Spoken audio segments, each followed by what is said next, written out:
Di awal film kita akan diperlihatkan seorang gadis yang sangat cantik bernama Clara, yang baru saja bangun tidur dan sedang bersiap untuk memulai aktivitasnya. Clara pun pergi bekerja dengan penuh rasa bahagia. Dia menyapa Caesar si penjaga dengan begitu ramah, dan tak lupa meminta tolong pada Caesar untuk memeriksa wastafel di kamarnya, karena salurannya ternyata mampet.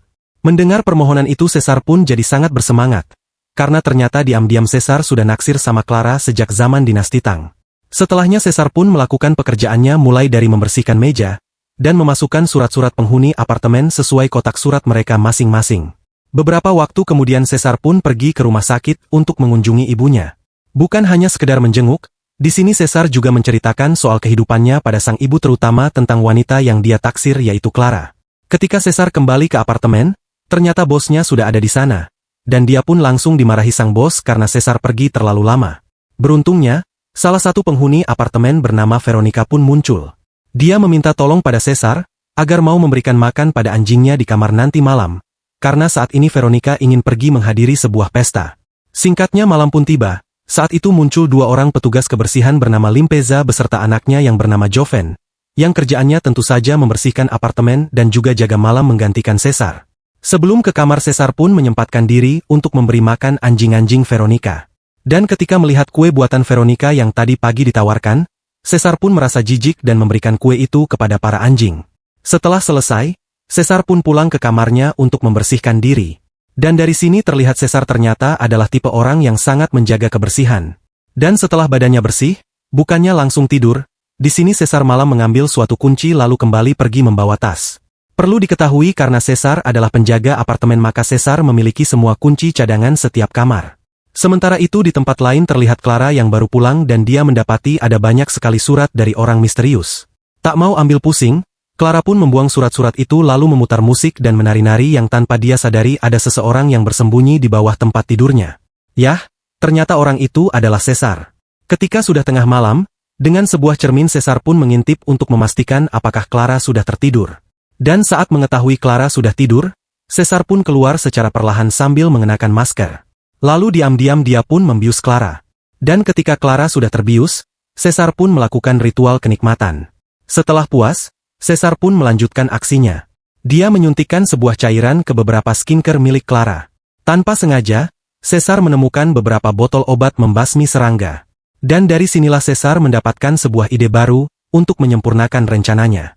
Alarm di jam Caesar pun berbunyi. Setelah tadi malam sudah puas nambah lagi, Caesar pun terbangun dan bergegas pergi sebelum Clara terbangun juga. Namun siapa sangka di tengah pelariannya dia malah menemukan jam tangan milik Clara dan juga bertemu dengan Ursula. Ternyata ini bukan yang pertama kalinya Caesar kepergok oleh Ursula. Dan rupanya inilah alasan kenapa Caesar harus torok uang kepada Ursula sebagai uang tutup mulut. Namun yang bikin Caesar terkejut.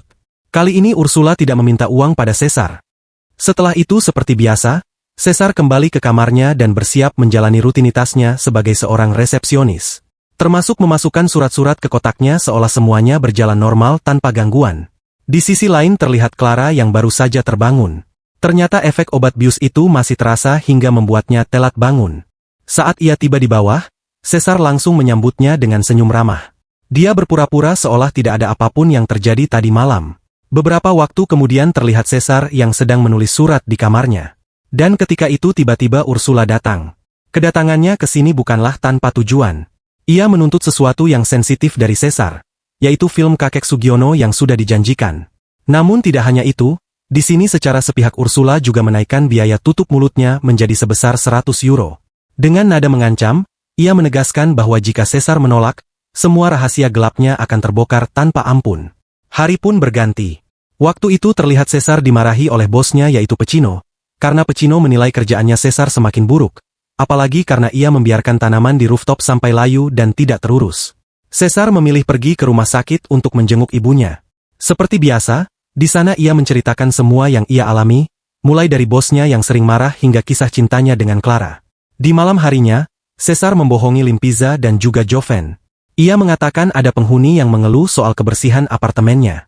Joven langsung membela diri karena merasa sudah membersihkan dengan baik. Namun ibunya tidak percaya dan tetap memarahinya dan Limpeza pun menyeru Joven untuk kembali membersihkannya. Setelah selesai piket, Caesar kembali pergi ke apartemen Clara dengan alasan ingin memperbaiki wastafel. Namun sebenarnya ia sendirilah yang sebelumnya menyumbat saluran pembuangan itu dengan kanebo. Di sini ia juga membersihkan jam tangan Clara yang kemarin dia temukan, seolah-olah jam itu jatuh ke dalam wastafel. Setelah itu Caesar kembali bersembunyi di bawah ranjang, menunggu Clara tertidur seperti biasanya. Saat tengah malam, Caesar pun kembali menjalankan aksinya. Ia membuat Clara tidak sadar dengan biusnya, lalu kembali menikmati kue lapis legit milik Clara. Setelah itu, Caesar mengoleskan cairan gel aneh ke berbagai sudut kamar dan lemari Clara. Ia juga menaruh sesuatu di dalam kulkas dengan tujuan yang tidak jelas. Keesokan paginya Clara melihat ada bintik-bintik di wajahnya, namun ia tidak terlalu memikirkannya dan tetap bersikap ceria seperti biasanya. Di siang harinya terlihat Caesar yang sedang mengirim surat dengan amplop warna kuning dalam jumlah yang cukup banyak, dan di sini akhirnya terungkap fakta bahwa ternyata orang misterius yang sering mengirimi Clara surat aneh adalah Caesar. Ya, semua itu karena Caesar terlalu terobsesi ingin mendapatkan Clara. Hari demi hari pun berlalu, Caesar terlihat tetap semangat menjalani rutinitasnya seperti biasa. Namun sebaliknya kondisi Clara justru semakin memburuk. Wajahnya mulai meradang akibat cairan yang diam-diam dimasukkan Caesar ke dalam skincare miliknya. Setiap hari terlihat Caesar terus-menerus memasukkan cairan aneh ke skincare milik Clara. Caesar berencana ingin membuat Clara stres dan jika nanti Clara sudah terburuk, Caesar akan muncul sebagai pahlawan yang akan menolong Clara. Maka dengan begitu, Caesar yakin Clara pasti akan jatuh cinta kepadanya. Beberapa hari kemudian karena sudah pergi ke dokter, wajah Clara akhirnya kembali normal seperti sebelumnya. Tapi tiba-tiba lemari makeupnya dipenuhi kecoa bahkan sampai menyebar ke seluruh sudut kamar. Ternyata rencana Caesar berjalan dengan lancar. Cairan gel yang ia oleskan sebelumnya memang digunakan untuk menarik kecoa. Akibatnya Clara pun meminta bantuan Caesar untuk membersihkan apartemennya dari serangga-serangga menjijikan itu. Dengan sikap liciknya, Caesar langsung bersedia untuk membantu. Ia berharap kejadian ini bisa membuat Clara mulai menyukainya. Karena sangat takut dengan kecoa-kecoa ini, untuk sementara Clara pun memutuskan menginap di rumah ibunya. Ia akan kembali setelah apartemennya selesai dibersihkan oleh Caesar. Pada saat itu Ursula memperhatikan Caesar, dan sepertinya ia sadar bahwa semua ini adalah ulahnya Caesar. Saat sedang berbicara dengan Clara, Caesar hampir saja kecoplosan karena ia sempat bertanya apakah Clara masih diteror oleh orang misterius tersebut. Clara pun jadi bingung, bagaimana Caesar bisa tahu soal teror itu, padahal dia sama sekali tidak pernah cerita. Melihat kebingungan Clara, Caesar pun langsung berdalih bahwa Nyonya Veronica lah yang telah memberitahunya. Mendengar jawaban itu, Clara pun tidak jadi curiga. Ia pun memberikan nomor teleponnya kepada Caesar dan meminta agar dihubungi jika apartemennya sudah bersih. Setelahnya Caesar pun pergi menjenguk ibunya. Di sana ia bercerita kalau dirinya sedang kecewa karena hingga kini Clara sama sekali tidak pernah jatuh cinta dengannya. Caesar merasa semua yang dia lakukan sia-sia. Sejak saat itu, Caesar pun mulai gelap mata. Dia berniat menghabisi Clara karena baginya jika dia tidak bisa memiliki Clara, maka tak ada satu orang pun yang boleh memiliki Clara. Keesokan harinya, polisi datang untuk menyelidiki kejadian di apartemen Clara. Mereka menduga semua ini ada kaitannya dengan teror yang selama ini dialami oleh Clara. Namun secara mengejutkan, pihak kepolisian malah menemukan barang bukti seperti surat dan handphone di dalam loker milik Joven. Karena ternyata, diam-diam Caesar telah meletakkan barang bukti itu di loker Joven untuk menjadikan Joven sebagai kambing hitam. Dan akhirnya, Joven beserta ibunya ditangkap. Setelah keadaan kembali aman, Caesar pun menelpon Clara dan memberitahu bahwa apartemennya sudah bersih. Setelah itu, Caesar pun menyiapkan semua peralatannya untuk menghabisi Clara. Namun pada malam harinya, rencana itu gagal karena Clara pulang bersama pacarnya yaitu Marcos. Caesar sangat marah, bukan hanya karena rencananya gagal tapi juga karena melihat wanita yang ia cintai bersama pria lain.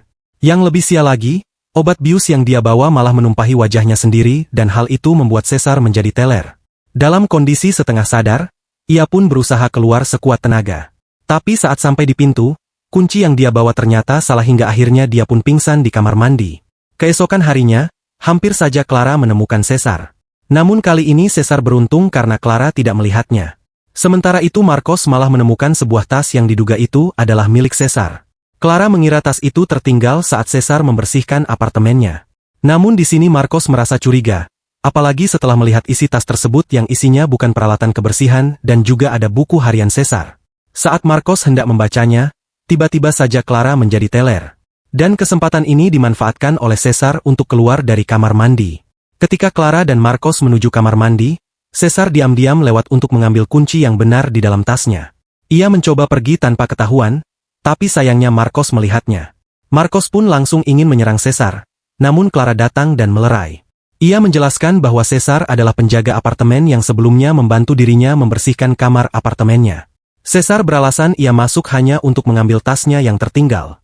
Ia juga meminta maaf karena masuk tanpa izin karena mengira Clara belum pulang. Sekali lagi, Clara percaya dengan alasan Caesar. Ia bahkan mengambilkan tas tersebut untuk Caesar. Namun di sini Marcos masih mencurigainya, apalagi mengingat salah satu barang di dalam tas Caesar adalah gergaji. Akibat kejadian itu, Caesar pun terlambat datang ke tempat kerjanya dan akhirnya dia pun dibawa ke kamar mandi. Caesar dipecat oleh atasannya dan ia diberi waktu 15 hari untuk berkemas dan keluar dari apartemen ini. Di titik ini Caesar merasa hidupnya benar-benar hancur. Ia merasa tidak punya apa-apa lagi dan tidak ada yang bisa membuatnya bahagia. Bahkan ia juga sempat melukai perasaannya Veronica dengan berkata bahwa Veronica sudah tua dan tidak akan ada lagi yang mau sama dia karena dia sibuk ngurusin anjing melulu. Setelah itu Caesar melihat Clara dan Marcos yang hendak pergi liburan dan hal itu membuat Caesar semakin terpuruk juga hancur karena sudah tidak sanggup lagi. Caesar pun akhirnya memilih bundir. Namun saat hendak melompat ia melihat Clara dan Marcos ternyata tidak jadi pergi dan akhirnya harapannya pun kembali dan ia membatalkan niatnya untuk bundir. Diketahui Clara tidak jadi liburan karena sebelum pergi ternyata mereka sempat memeriksa kesehatan Clara yang akhir-akhir ini sering mendadak teler. Dan tanpa diduga setelah diperiksa dokter menyatakan bahwa Clara sedang hamil 2 minggu. Di sini Marcos pun bingung karena ia merasa selalu memakai jaket karet saat sedang begituan. Bahkan terakhir kali mereka begituan adalah sekitar 5 minggu yang lalu. Marcos pun berpikir apa jangan-jangan Clara yang merasa dituduh selingkuh pun jadi marah dan menangis dan tanpa mereka sadari pertengkaran itu didengar oleh Caesar yang bersembunyi di bawah ranjang. Di malam harinya Caesar pun kembali membius Clara bahkan juga Marcos. Lalu tanpa rasa bersalah ia pun malah ikut tidur di tengah nyempil-nyempil kayak upil. Keesokan harinya Marcos pun menemui Caesar dan memintanya kembali membersihkan apartemen Clara dengan alasan apartemennya masih ada kecoa. Namun sebenarnya itu hanya akal-akalan Marcos aja agar Caesar mau datang karena saat ini Clara sedang tidak ada di rumah. Secara mengejutkan Marcos pun mengatakan bahwa ternyata dia sudah menemukan obat bius dan barang-barang milik Caesar di bawah kasur. Meskipun rahasia yang terbongkar, Caesar tetap tidak merasa bersalah. Hal itu pun membuat Marcos jadi marah hingga akhirnya mereka berdua pun terlibat baku hantam. Caesar yang berhasil menghabisi Marcos pun kemudian mengatur kejadian ini agar terlihat seperti bundir. Ia menaruh pecahan kaca di tangan Marcos supaya tampak seolah-olah Marcos mengakhiri hidupnya sendiri. Beberapa jam kemudian polisi memanggil Caesar untuk dimintai keterangan terkait meninggalnya Marcos. Dan dengan kepandainya menjawab semua pertanyaan, Caesar pun akhirnya kembali dilepaskan. Keesokan harinya saat Caesar sedang berkemas, polisi pun datang lagi.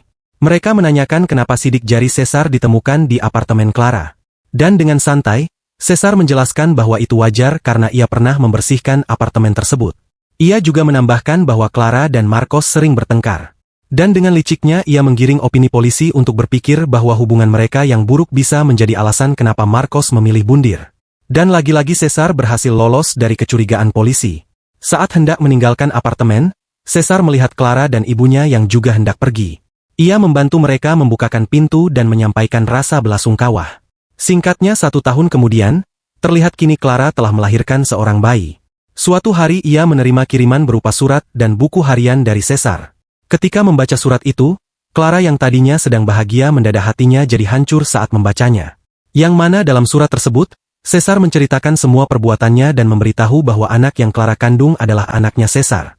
Caesar berharap Clara akan selalu mengingat kepala botaknya Caesar setiap kali melihat wajah bayi itu. Ia juga ingin Clara tidak melupakan apa yang terjadi di malam-malam yang pernah mereka lalui bersama. Caesar bahkan mengucapkan terima kasih karena dari semua kejadian itu ia merasa akhirnya memahami arti kebahagiaan yang sesungguhnya. Dan film pun tamat.